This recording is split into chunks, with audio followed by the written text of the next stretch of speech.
ఈ వీడియో చూస్తే నాకు ఎంత కోపం వస్తుందంటే, ఇవాళ దసరా అండ్ తమిళనాడులో డిఎంకే పార్టీ వాళ్ళు కావాలని హిందువుల మనోభావాల్ని దెబ్బ కొట్టాలని ఇగో ఇలా చేశారు.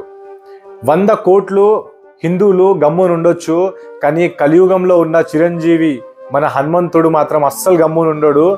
రామునితో ఇలా చేశారు, హనుమంతుడు అస్సలు గమ్మునుండడు. కర్మ అనేది గ్యారంటీగా తాకుతుంది.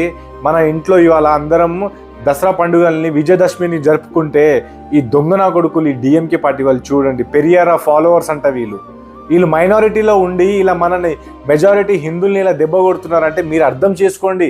హిందువులకి నేను చెప్తున్నా, అర్థం చేసుకోండి. రాబోయే కాలం చాలా డేంజర్ ఉంటుంది. నేను చెప్తున్నాను కదా, మీ ఫ్యామిలీ గురించి ఆలోచించుకుంటా కూర్చుంటే ఇంకా రాబోయే రోజుల్లో ఇంకా మీ ఇష్టం అబ్బా. నేనైతే ఇంకా మాట్లాడను, అసలు నేనేం చెప్పను. ఈ వీడియోని ఎంతవరకు షేర్ చేయండి అంటే ఆ దొంగనా కొడుకుల డిఎంకే పార్టీ వర్కర్స్ అనేది ప్రతి ఒక్కడు అరెస్ట్ అయిపోవాలి, ఎవడైతే ఇది చేసిండో. ఓకేనా గైస్, ప్రతి ఒక్కరు కామెంట్ కూడా చేయండి, ఈ దొంగనా కొడుకులు అరెస్ట్ అవ్వాలా, సరేనా? నాకైతే అసలు కోపం, నాకు మంటలు వెళ్ళిపోతున్నాయి. నేను అక్కడ ఉంటే ప్రతి ఒక్కరితో ఏం చేసాడో నాకు కూడా తెలియదు. జై శ్రీరామ్.